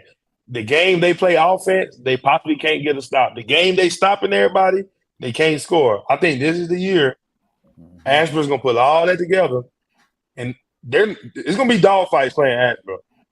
I think Ashbrook gets the Crest game at home, and I think possibly they maybe get the Kings Mountain game at home if I'm not mistaken. So I think they're gonna be. I think South Point is gonna be 4. I think this is the year everybody kind of takes a step over South Point. Wow. Did South Point lose a lot other than the quarterback? I'm not sure, but I do think it's gonna be Crest, Kings Mountain, Ashbrook. Arguably, Ashbrook. I think Ashbrook will be able to. I think they will be. I think since they may have more experience as a whole coming into this year, both sides of the ball, they may squeak a win against a Kings Mountain or a Crest, possibly. Now, I'm not saying they will, but I think that's going to be one of them games. It's going to be a slugfest for one of those games. I don't know about both on one of them. Wow. Okay. Jamal, how would you have it? I'm with Coach. I got Crest at 1. Like I said, I don't know how much South Point was lost, but I'm gonna leave South Point at 2. But I might put Ashbrook at 3 and Kings Mountain at 4. Wow. Nah, Kings Mountain's not gonna be that low. I don't think they ain't gonna be that low. Okay. It might be a two-way tie. It might be a two-way tie somehow. I doubt it, but I definitely got Crest at 1 though. Mm-hmm. Okay. Coach Rob, what you think? This your area right here. Yeah, hey, 1 could be interchangeable with Crest and Kings, but I agree they're absolute smokers this year. I think you keep South Point, but Ashbrook, I'll probably put Ashbrook at 3, then put South Point at 4. South Point did put a 70 piece on somebody in the playoffs. Dudley. Yeah, they put a 70 piece on them. So at Dudley. I will say, to South Point's credit and to Dudley's disadvantage, if you've never seen that wing tee before, there's no way you can practice for. In Greensboro, I'm sure Jamal said, ain't nobody running that wing tee like South Point running it. But hey, I don't think nobody runs it. And I think you look at the film. This is why I'm disagreeing with you at, Coach. They played South Point the year before. Yeah, I agree. Listen, they played the year before, but what I'm saying is different when you get to see it all the time. You've seen it once, right? And Dudley just happened to be a little bit better that year. But South Point is always going to South Point. So if you don't get to see it, if you only get to see it once a year, and the one time you see it is cold, you're right. You're right. It's tough. Hey, when I seen the score against Dudley, when I seen it, I said, I'm surprised they scored 70. I wasn't surprised that they won, only because South Point is going to South Point if they up 30 or down 30. Fact. They're going to do it. So Right. literally playing South Point, you have to literally key in and say, I am not worrying about no pass. And the thing about teams like Dudley or teams in that area is that they get a little cocky. Right? Rightfully so. But You already know I know. South Point is in the area where they, like Coach Washington said, Gaston County, they play football too. Down here where we at. They play football too. The difference is you don't see nothing like that. They probably ran the ball 70. What you gonna do when a team run the ball 70 times, throw it twice? Right. Hey, playing against South Point, it ain't coach versus coach. It's my kids versus your kids. My kids know we running the ball every play. You want us to throw that ball out there to your athletes? No, sir. We're gonna see if your athlete's gonna work up tackle. Right. That's what South Point does. Yeah, you may have 5 stars out here wide, them boys out wide, and you ain't gonna see none of that. Yeah. South Point literally is gonna say, if you can stop my run, you'll beat it. Even when they had the Greer kid, Ray Rose kid that received went to Carolina. South Point's gonna run that ball. They're gonna run it. Yeah, and that's what was so impressive to me, man. A 70-piece, all flats, extra wet, extra crispy. Man, listen, I'm trying to tell you. And it was in the rain. In the rain, in the playoffs. Rob, you hungry? You know I'm always hungry. But you get what I'm saying? Like, I added all that to it because it's playoff time. Anybody that coaches knows playoff is a different level. It's a different level of intensity. To do that in the rain, put up a 70-piece, and remind you, they didn't do that all year. So it wasn't like that. I don't think South Point, that might be the first time they probably scored 70 ever. Ever. So for them to do it in the playoffs against Dudley, man, that got to be respected. I got to take my hat off. When I looked at that score, I was like, whoa. I was at the Chris game at Oak Grove that night. Because Oak Grove was about 15 minutes from my house. But I was keeping up with the score. And I just kept looking. I'm like, dang, it's 40, 48, 55. And to be honest, I think that's the year. Well, that was last year, right? Yeah. South Point snuck by Crest. Crest had them literally. Crest won the game. You know what happens when you go into South Point. We ain't gonna really go into that. We ain't gonna really go into that. But I will say, come on, Will. Really? Hey, listen. The thing about South Point though, man, is like when you see South Point on film, them kids probably saying, "Oh man, they're a bunch of scrawny little white boys." Okay, you gonna see. Like I'm telling you, this is what people look at. And you know what, Coach? People think they can stop, and they cut. They're gonna cut. That's all them linemen work on from Little League up. And you know what, Coach? I remember too about that game. Dudley jumped out 21-6. I believe it. In the first quarter. It was like 70-40 something, I think. It's 74-41. That's a lot of touchdowns. That's a lot of rushing yards right there, baby. I remember we did CFI out after dark that night, and we were like, "What happened?" Because we never seen Dudley get beat like that. But yeah, Pep, just be ready, Pep. Pep, be ready for when you post this. They're gonna grill you. Just know I said it's gonna be Crest #1, everybody. Kings Mountain possibly #2, Ashbrook #3. For my all these Cleveland County people jump on me. Well, we get the best of the comments here in a minute, and yeah, it's happening. So, hey, hold on, Pep, man. Pep, man, we got a great comment. Our guy Joe Hughes says South Point has last scored 70 in 2014, a 75-0 win over Stuart Kramer. Wow, no mercy. But 2014 game, right? I think they won state that year, possibly 14, possibly or 15. One of those years in there, I think. Eric Weber, I see your comments. It's okay. I'm gonna spotlight you in a minute. We got to finish up real quick. All right. The Southwestern predictions. I'm sorry, Burns. I didn't get a chance to get your logo, but I got you number 1, Shelby 2, East Gaston 3, Bessemer City 4, Cherville 5, Thomas Jefferson 6, and Highland Tech at number 7 for the Southwestern Conference. Cedric Jeter. I'm assuming you're talking about Burns, so that's Burns right there. All right. Any thoughts on the Southwest, real quick? I would flip number 2 and number 1. I think Shelby still is going to win the conference. I still think Shelby going to win the conference. Because one thing I'm telling you about Shelby, even when I played there, if you're going to get them, you better get them early. Because by week 9, week 10, everything that we need to have rolling, whoever we need to step up, going to step up by that time. I think the other half of the list, it just is what it is. I do think Thomas Jefferson always you never really know what you're going to get with Thomas Jefferson. But I think they have potential to even beat out like a Bedford City this year and probably, get that top spot in the 1A as far as our conference goes. But I do think Shelby's still going to win it. I don't think Burns going to make it easy for him, but I still think Shelby's going to take care of business this year because Burns lost a lot and Shelby regained, but still majority of the athletes that they had. So, is that game going to be at Shelby this year, Coach?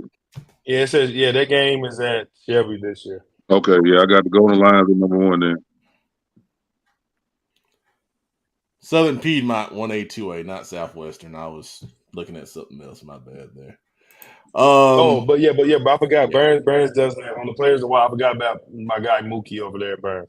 So Burns still got a good quarterback and running back coming back, and receiver. So it's gonna be a good game. But I still think Shelby will take it over. All right, so we had a lot of comments tonight on the season premiere. We're going to talk about the best of the comments. They're still coming in. Joe Hughes. All I'll say is Isaiah Bridges for Shelby will put up crazy numbers this year. Yeah, and I'm really surprised that you did not make him a player to watch. As if you don't forget how I brought him down there to the HBCU showcase and how he got his first offer, going nuts, and he was only a sophomore. I can only highlight one. I mean, come on, man. You told the coach, Webb. He got the most offers on the team right now. Skip was outside of Jay and Pierce. I mean, we love Isaiah. I mean, yeah, but just know, Joe's right. Just know, Isaiah, he gonna turn. He gonna show everybody because I know what's on his mind, and I know he's tired of the disrespect. And that's all I say. It ain't coming from CFI. I don't know who disrespected them. Not heated. It's a constant Facebook discussion of which school got the better 6, and I'll just leave it at that. Okay. So I know Isaiah's ready to. He's tired of the disrespect. Gotcha. All right. Jeffrey Ross says, "See no love, them dogs gonna surprise y'all." Cuz you getting respect. It just is what it is. It's just Chris what it Hawk. is, man. We love Chris Hawk. Burns got a very good DB, Surratt, coming back. Yeah. Who mentioned Surratt? I did. I just couldn't remember. I just couldn't remember his first name because him and his brother names are kind of similar. His brother was the one that played receiver. He played DB, so he's going to guard your best player at receiver. Surratt. Yeah, they very athletic. And his little brother is coming too, up as a 9th grader. I'm sure he's going to play varsity as a 9th grader. Eric Weber, Burns probably has the best returning 2A team in the Southern Piedmont Conference. So he likes Burns over Shelby. He just don't like Shelby. That's what it is. Okay. All right. There you go. Also, he says Chris will win the Big South Player of the Year, Coach of the Year, and QB of the Year. Wow. I will say, I think they do have the best quarterback in the conference by far, though. Fact. I don't even think I think they do have the best quarterback and the best player in the conference by far. Fact. No dispute. I won't argue that. Yeah. Obviously, Coach of the Year is going to go to whoever wins team who has the best team of the year. So that's going to be a lot. I'm telling you, that last game of the year is going to be all type of awards riding on that game. Jason Bass, Rob, he likes your Papa Bass. My dog. Hey, Papa Bass. Papa Bass. Hey, your son gone now. Come over and get you one of them green and yellow shirts, baby. I got you. Oh man, Joe Hughes also adding in difference with this year's South Point team is they have someone who can actually sling that thing. Talking about the quarterback, we mentioned that earlier as well. Let's see, LaRonde, Jamar Moore. Shh, we're just trying to get the snap right. Hashtag go Ashbrook. So, Say they stay. Hey, they staying humble. They gonna surprise folks this year. well said. Well said. Brian Dock says there's a question mark at quarterback for Kings Mountain, but then Chris Hawk says not anymore. You know what that means? It's only a matter of time, man. All right. Well, we'll leave that at that. Let's see what else we got coming in. Comments are coming in hot and heavy, man. Let's go back down. Let's see. Talking about Kamari. That's Kamari Surratt we were talking about. Kamari Surratt. Yeah, very dynamic player. Dog, too. He's a dog on that defensive side of the ball. Let's see here. So Joe says Ben Mooney already top 10 passing in Cleveland County. Wow. I guess that's in history. That's impressive right there. Yeah. Majority of those quarterbacks is from Shelby, so.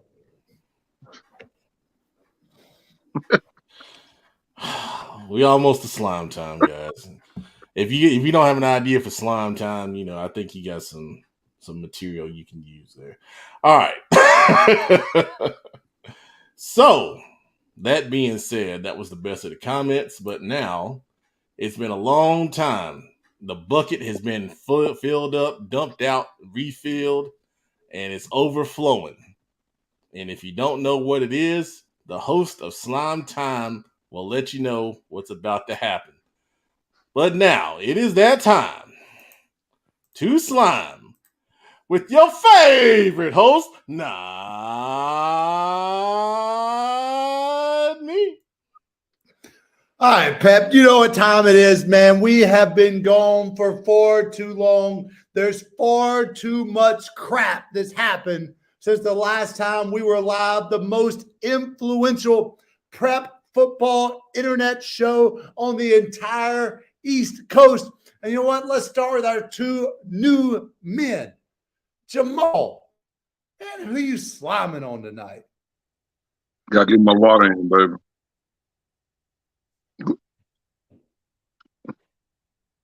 Well, yeah, I had to get my water in, baby. You know what I'm saying? Gotta stay healthy. Gotta stay hydrated. So, Kenneth, why don't you explain to Jamal what slime time is? Y'all go ahead and clown me, man.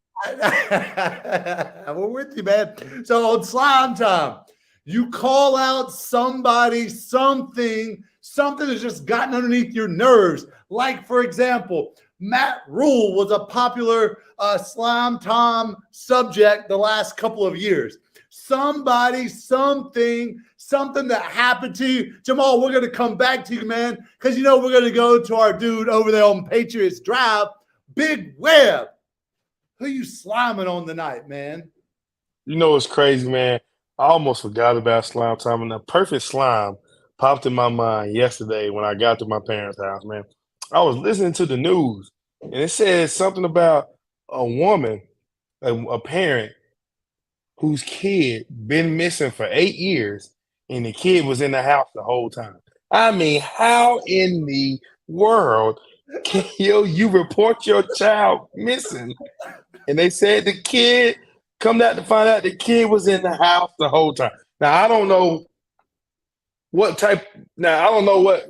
this kid future holds, but he need to go work for the CIA or the government or something if he can hide in the house for 8 years and his parents don't know he's in the house. Man, and the parenting, I feel bad for you because I'm sure they better lay that law for you, buddy. Because that got to be child neglect to the 3rd degree. Maybe he's got a career working in the government, man. He ain't doing nothing either. Let's go with the producer, man. Who are you sliming on tonight? Man, I got a little weird one. I don't usually do ones like this, but I got to slime the Coca-Cola company. So let me explain. So, I'm walking through the store. Now, usually for the most part, especially during the week, I'm going to the gym and stuff. I mostly only drink water. pretty much, 80%, 90% of what I drink, just water during the week, staying hydrated. But, I decided to be liberal for a moment. I was walking through the store and I saw a cherry Sprite. Just caught my eye. The label looks different. And I was like, you know what? I'm gonna treat myself to a little soda. I'm not a big soda drinker, but I was like, I'm gonna have one this time. Man, stuff tastes like carbonated Dimetap. They ought to be ashamed for putting that out, and they need to be slimed for it, man.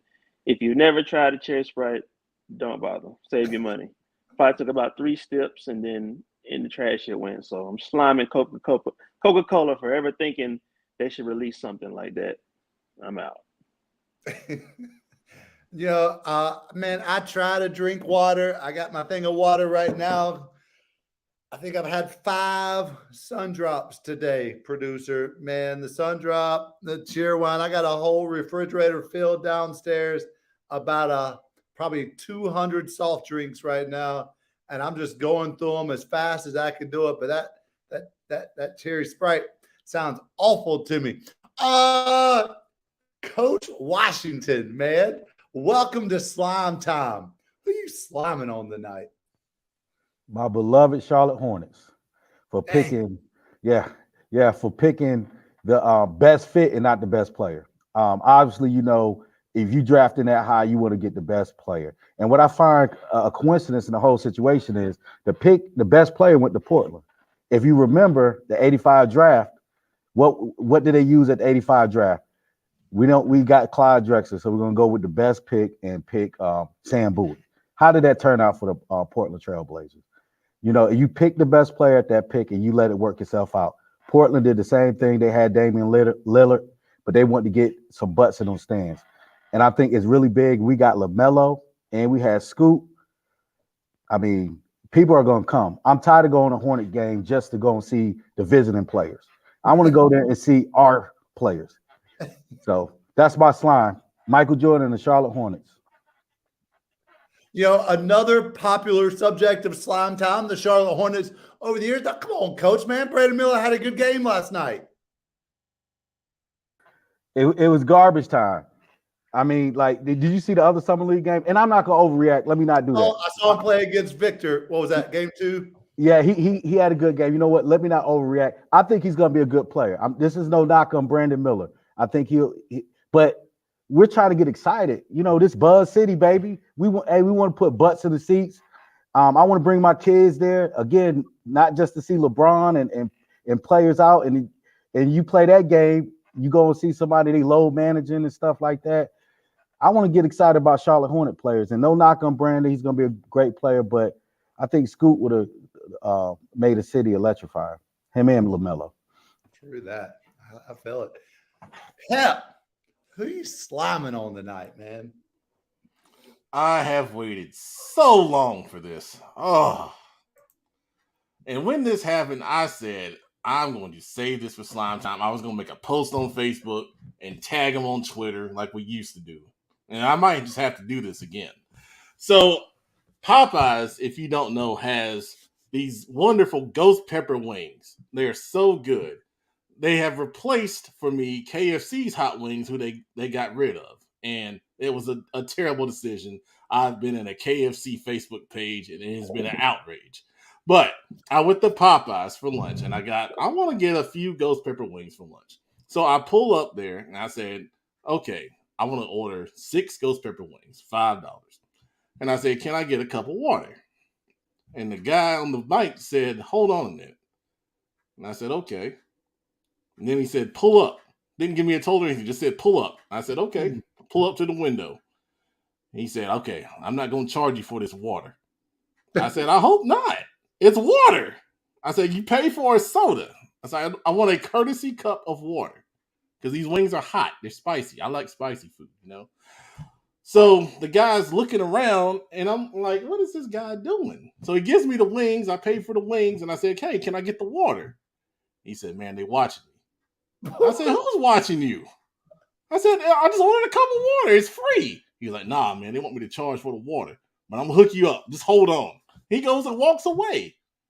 And I'm the only person at the drive-thru. I'm sitting there for like 3 minutes. So I reach out and I knock on the window. And the guy comes back And he says, man, just hold on. And I said, what is the problem? He said, man, I don't want to charge you for this water. I said, how much is the water? He said, man, it's $3.13 with tax. I said, $3 for a cup of water? Are you serious? What is going? I said, man, here, take the money. I gave him $3.25. He gave me the water, then he walked away again. I wanted my change. I wanted my 12 cents. I've waited long enough. Give me my change. Dude just disappeared. Like he disappeared in the night. I looked in the window. I didn't see him nowhere. And I said, I just left, man. I just left. So Popeyes, first of all, your regular chicken prices are ridiculous. It's a 2-piece for $10. It's not that good, man. It's not that good. Why are your prices insane? And why are you charging $3 for water? Stop it. You got spicy chicken. People trying to survive, man. That's all I got to say. You know, Pat, man, I've said this before. Anytime they don't tell you what your cost is when you're waiting, you know, the little you talk to the person. Anytime they say pull on up, that's when you know something shady's about to happen, man. Come on, Popeyes, get it together, man. Jamal, let's go back to you, big time, man. Who are you sliming on tonight? Let's go back to the NBA. Can we please go back to the days of kids staying in school 2 or 3 years?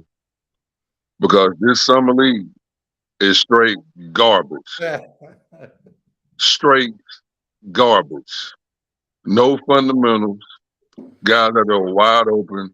Dudes out there want to go 1-on-3. Dudes can't even execute a 2 or 3-on-1 fast break.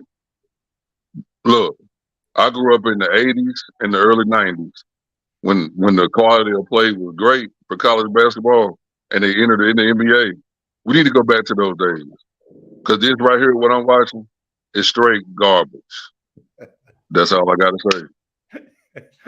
Jamal said, Summer League is looking like a pickup basketball game at AAU practice at the gym in June, man. I heard that. So I was a little bit worried, but producer Pep, you might even know where I'm going with this. Same as Pep. I've been waiting on this for a minute. Now, some of you guys know who watch the show that I have a set of rules that I live by. The McClamrock rules of life for happiness. And there are 5 of them that I live my life by. My children know this. My wife knows this. My close friends and coworkers know this. And rule number 1, for the better part of my entire adult life, probably going back to college, has always been never pass by a Bojangles without stopping to get something to eat. When my debit cards, she's like, babe, did you seriously eat a Bojangles 43 times this month? And I'm like, well, that's not bad. I thought it'd be a little bit higher than that. 43 times, that's it. But a couple of weeks ago, Bojangles came out with a statement that says they want to become a national brand. They want to commit to, number 1, customer service. We all know Bojangles customer service ain't the reason why we go to Bojangles, because you will wait 45 minutes and they're still going to forget your biscuit. But number 2, they said Bojangles chicken. They said they're going to go national with no bone-in chicken. No bone-in chicken. What are you going to get at Bojangles? Give me a 1-breast dinner with 2 sides. What are you going to get? I ain't going to Bojangles to get barbecue. They tried that once. It was awful. I'm not going to Bojangles to get fish fillet. They tried that once too. It was awful. Give me my crispy fried chicken. Ain't nobody going to Popeyes. Ain't nobody going to KFC. Ain't nobody going to anywhere else you can name. Rest in peace, Cherie. But we going to Bojangles. Bojangles. How about you just commit to customer service? How about you just commit that when I roll up, I don't see your only 3 workers. I rolled up last week. It was about 3 weeks ago, man. I waited in line for like 5 minutes, right? Nobody in line. I pull around, and these 3 dudes were at the window, and I swear they were about to have a WWE Royal Rumble in there. They were throwing things, screaming and hollering. What in the world? Bojangles, man, you've been slime.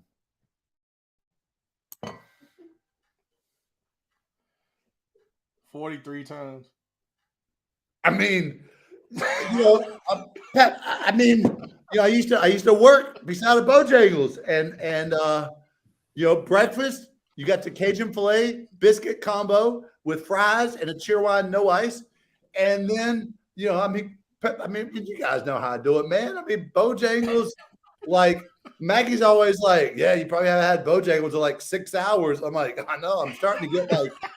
I love Bojangles, man. I'm gonna have Bojangles at my wedding, dog. Man, what you talking about? Yeah. Hey, Cajun filet biscuit mountain. Is your girlfriend watching this? A chicken supreme mountain. Hey, they need to bring back the Bojangle wings. I don't know if y'all remember those. Dang it. Yeah, I don't remember that.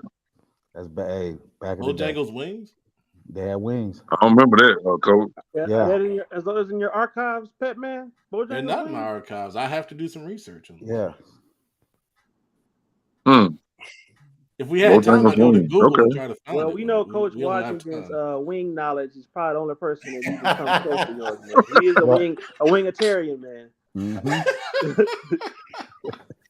The comments are great, guys. The comments are great. Oh my gosh. Joe Hughes, Big Web, he says you'll save on catering. I will admit that. I spent $5,000 on food at my wedding. And it was worth every dollar of it, Pep. Right. Let me It tell should you. have tasted good. It was good. Oh my gosh. Boy, Oh my gosh. I would have been in a Oh, spleen. man. I would have been taking it home with me. You should. I mean, you could have. I should have. Yes, you should have. Because I didn't get none. I'm not that I'm mad about it. Karen Belt says we are better than the Savannah Bananas. Wow. Yeah, well, one costs $175 a ticket. That is a big difference. You're not paying. You're not paying for this, that's for sure. Kareem Lopez, yes, we did them for Gaston in Cleveland County. If you watch the replay, once this is over, you'll go back and be able to watch everything. Pep was hating on your team. Just Pep is wrong. Man, Joe, I was not happy about that. I was not very happy about that. That was not right. That was not right. I feel like but you know what? Here's an aside. So they gave me a sheet of coupons. So I go in there the next day and I use one of the coupons. And the guy's like, do you want something extra? I'm like, what do you mean something extra? He was like, we got some strips here. We got some other wings. Because I just got a 2-piece. And I was like, yeah, just throw it in there. Just throw it in there. So he threw it in there. So I had extra food, and then he gave me the coupon back. He was like, come back and use it again. I was like, see, that's God right there. That's God right there. No, you're high profile, man. Go into Bojangles about 9:55. Close at 10. And you go in there and you're going to say, hey, I want a meal with mashed potatoes and gravy. Well, we don't have any mashed potatoes and gravy. That's cool. Just throw me like 6 extra breasts in there, man. And throw it all away. So you just load up, man. Big box. Bring it home. Still got no minute, though. Hey, well, y'all can go to Church's Chicken, get 30 pieces of chicken for $3. A bag of grease. Very true. That was my shout out to the Queen, man. Church's Rest in Chicken. peace, Queen. Keeping churches alive, baby. Keeping churches alive. I've never had Church's Chicken. I What? never disrespect Bojangles like that. Cause Never What had is wrong with you? chicken coat. I'm at the Every time I drive past churches, my car never pull in that lot unless I'm doing a U-turn. Man. And Pep, your problem is, Pep, you eating at Popeyes. You should never go to Popeyes. Go to the 5-star establishment, Bojangles. Why are you even going to Popeyes? You do it to yourself every time. to Bojangles. I just wanted You to do it try to yourself those every wings, time. man. Nah, those ghost pepper wings are good. I've had them one Thank time. you. They are good. 6 for $5. Popeyes won't get $1 from me, man. So bougie over there. Now you got to the Big I, you just bougie, man. See, and it's a Bojangles in between where I stay and Independence, and I make sure I stop. That's that Men Hill talking now. If you have an issue with our show, pepiswrong@gmail.com. Please use the email address. I appreciate the 6 people that used it last year. Usually I just get slayed on social media. Yeah, this guy right here. It's my fault. All right. Last comment of the show. Let's see here. Joe Hughes. I walked out of Chick-fil-A at closing time with bags. Wow. Ooh. Chick-fil-A. And they don't charge for sauce. That's another thing. That's right. You That's get right. That's a any big sausage. win. That's a big win right there. All right. So on behalf of the crew, welcome. Chick-fil-A sauce will change your life. Oh, rule number 3, Chick-fil-A sauce. Okay, I got you. Wait a minute. I want to get Karen's comment. I lied. Karen's gonna be the last comment here. So Mecklenburg County next week. I don't know what we're gonna do yet next week as far as the rankings go. When we do Mecklenburg County, that's usually the biggest show of the year, and we usually have to stay on for like an extra 2 hours. So we'll check with everybody's availability and see if they're available. But we'll see what next week's show is gonna be. All right. So on behalf of the new guys, Jamal, you did great. Coach Rob, awesome job. The returning crew, Mr. Kenneth, I thank you. Yes, sir. I appreciate you guys. Hey, get your tickets. Get your tickets. Independence Mallet Creek, baby. Get your tickets. August 17th, I believe, on the 18th Memorial Stadium. It's going down 8 o'clock. Yep. Be there, be square. Be there, be square, baby. All right. Well, we'll and producer will be there. I still got to figure out how we're gonna get in because last year, we got disrespected, but that's another story. All right, so on behalf of everybody, maybe we'll talk about that next week. Matt Morrow, thanks for watching season 5 premiere of Football Focus. All right, brothers, y'all take care, man. Take care, man. You too, Jamal, and we'll see you next week. Same bat time, same bat channel. Good night, everybody. All right, everybody, be safe. God bless.